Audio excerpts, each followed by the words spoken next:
warahmatullahi wabarakatuh. Selamat pagi anak-anakku semua, anak-anak yang baik, anak-anak yang pinter, anak-anak yang soleh-solehah. Nah, selamat datang di kelas 3 dengan mata pelajaran IPS. Jadi pada pagi hari ini kita akan membahas mengenai lingkungan sekitar. Nah, dalam lingkungan sekitar itu ada lingkungan alam dan lingkungan buatan. Nah, kalian semua udah tahu belum lingkungan alam itu apa? Lingkungan buatan itu apa? Nah, lingkungan alam itu lingkungan yang terbentuk secara alami atau bisa disebut lingkungan alam itu sudah ada sejak alam semesta diciptakan. Ada yang tahu nggak contoh-contoh lingkungan alam? Contohnya ada sungai, ada laut, pegunungan, dan lain-lain. Nah, kalau lingkungan buatan ada yang tahu nggak apa itu? Jadi lingkungan buatan itu lingkungan yang diciptakan oleh manusia atau dibuat oleh manusia. Contohnya apa yuk? Contohnya ada waduk. Nah, di sini kan ada kan di Kabupaten Wonogiri tuh waduk yang besar. Tahu kan namanya apa? Yaitu Waduk Gajah Mungkur. Nah, sebelum memulai kegiatan pembelajaran ini, silahkan anak-anak login di lmsedukati.com. Nanti kita akan melakukan kegiatan pembelajaran secara daring. Jadi kita akan presensi di LMS, melakukan Zoom, terus mengerjakan tugas secara daring. Setelah kita membuka LMS Edukati, kita pilih yang IPS kelas 3 ya. Kemudian cari yang kegiatan awal pembelajaran. Setelah itu, kita klik yang doa bersama sebelum memulai pembelajaran. Setelah masuk di doa bersama, kita pilih yang klik here to enter untuk berdoa bersama. Setelah doa bersama, kita kembali lagi ke kegiatan awal pembelajaran dan melakukan presensi dengan memilih presensi kehadiran. Kemudian anak-anakku semua dapat melakukan presensi di laman tersebut. Setelah presensi, kita kembali lagi ke kegiatan awal pembelajaran dan selanjutnya mengklik menyanyikan lagu. Kemudian kita klik join session untuk menyanyikan lagu dari Sabang sampai Merauke sebelum pembelajaran secara bersama-sama.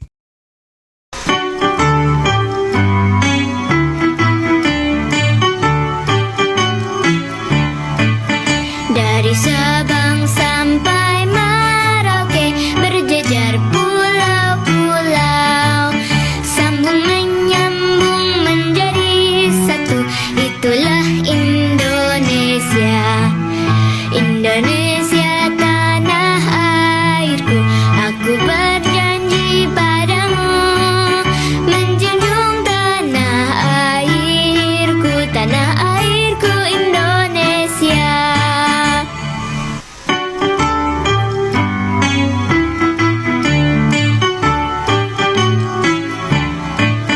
Dari Sabang sampai Merauke berjejer pulau-pulau, sambung menyambung menjadi satu, itulah Indonesia.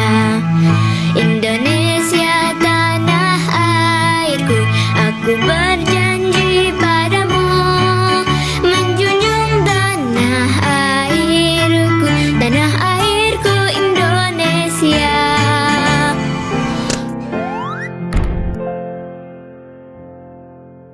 Setelah kegiatan awal pembelajaran selesai, kita masuk ke orientasi siswa terhadap masalah. Kegiatan pertama yaitu materi lingkungan alam dan buatan. Setelah mengklik materi lingkungan alam dan buatan, Di situ terdapat perintah yaitu anak-anak disuruh membaca materi yang telah diberikan. Setelah itu kita kembali ke orientasi siswa terhadap masalah dan mengklik link YouTube lingkungan alam dan buatan. Nah, di situ ada link YouTube dan anak-anak silahkan mengklik linknya untuk menampilkan video lingkungan alam dan buatan.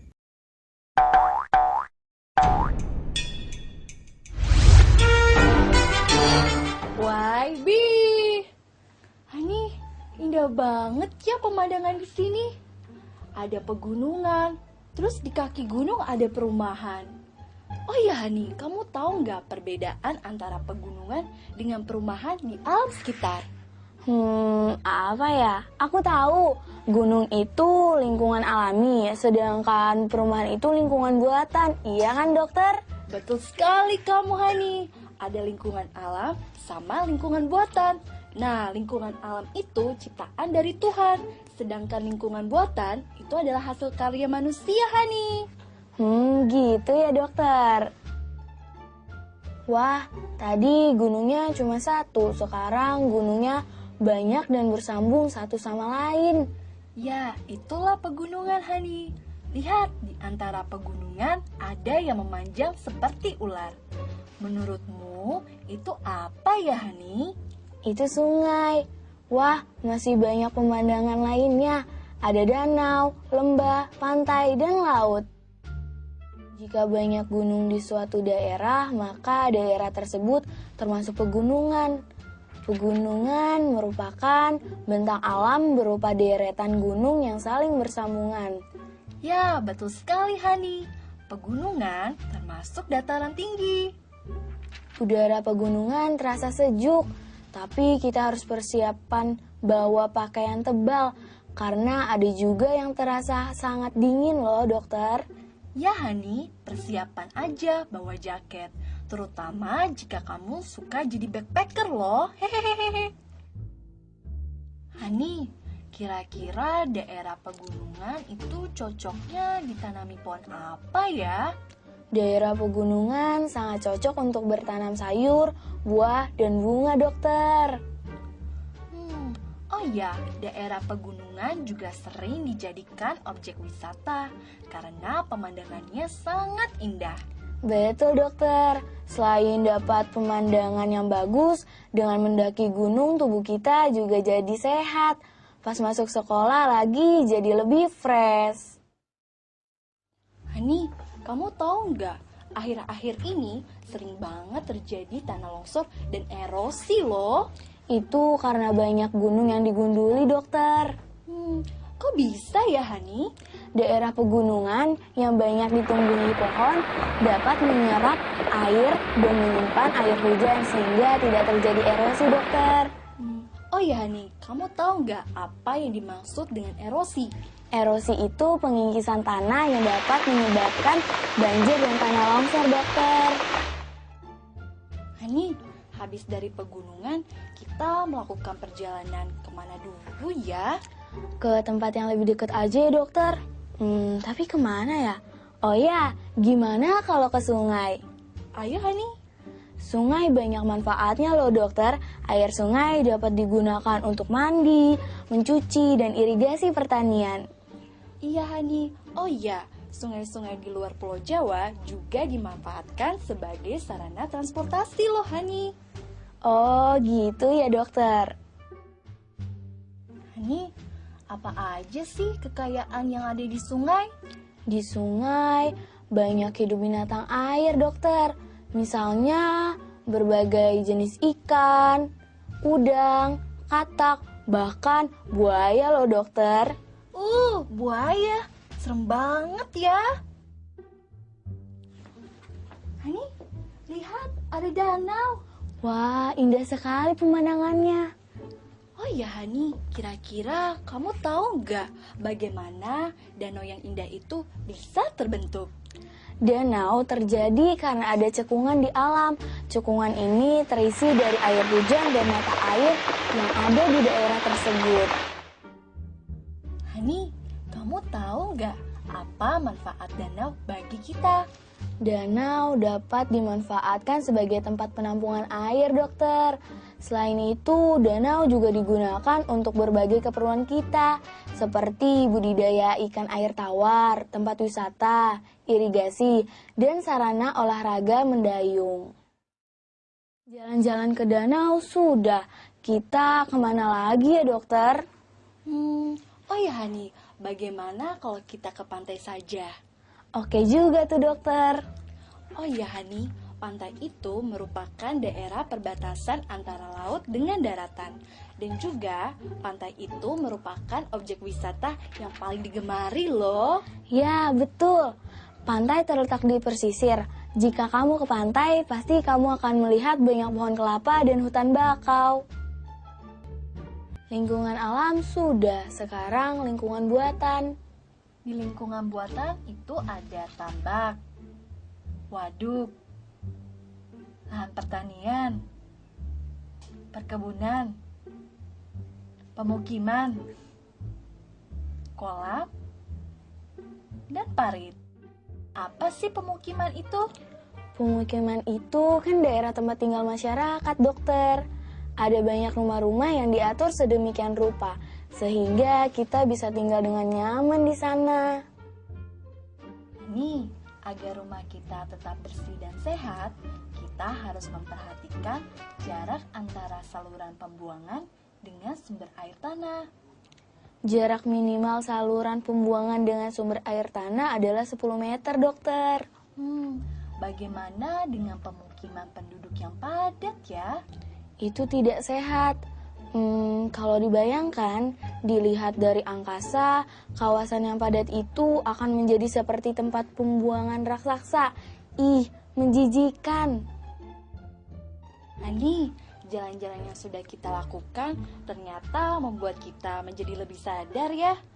Terus banyak sekali manfaatnya dari lingkungan alam dan buatan. Betul, karena itu kita harus menjaga lingkungan, baik alam maupun buatan. Oh ya Hani, bagaimana sih caranya? Banyak cara yang kita lakukan untuk menjaga lingkungan. Caranya, menjaga kelangsungan udara, menjaga kesuburan tanah, menjaga ketertiban lingkungan. Setelah selesai orientasi masalah, selanjutnya yaitu mengorganisir siswa untuk belajar. Kita klik pentingnya menjaga lingkungan. Setelah itu kita klik join session untuk menyimak penjelasan guru mengenai pentingnya menjaga lingkungan.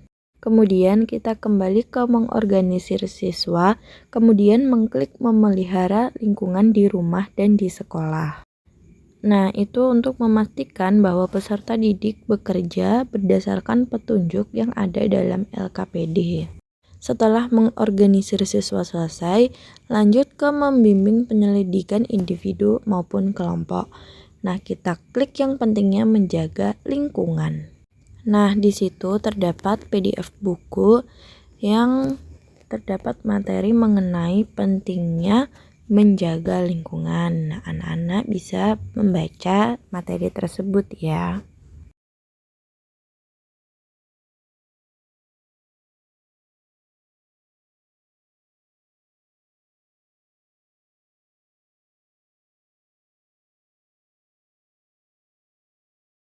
Kemudian kita kembali lagi ke membimbing penyelidikan dan mengklik diskusi penyelesaian masalah dalam LKPD.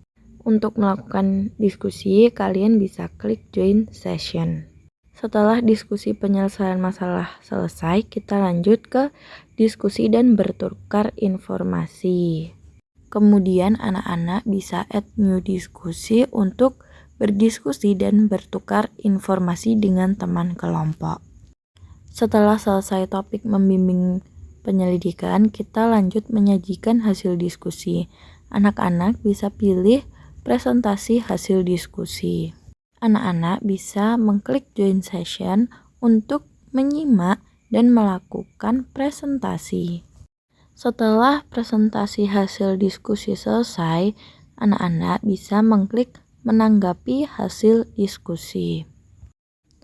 Anak-anak bisa klik join session untuk menanggapi presentasi hasil diskusi teman kelompok lain. Setelah menyajikan hasil diskusi selesai, kita lanjut ke menganalisis dan mengevaluasi proses penyelesaian masalah. Anak-anak bisa klik analisis dan evaluasi. Nah, di situ kalian bisa mengklik answer the question. Di situ juga terdapat perintah, anak-anak silahkan melakukan analisis dan evaluasi berdasarkan permasalahan yang telah diselesaikan.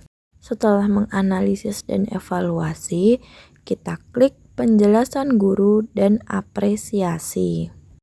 Nah, di situ kita bisa klik here to enter untuk memulai chat. Nah, di situ Ibu akan memperbaiki kesalahan-kesalahan dan mengapresiasi hasil diskusi peserta didik pada pagi hari ini.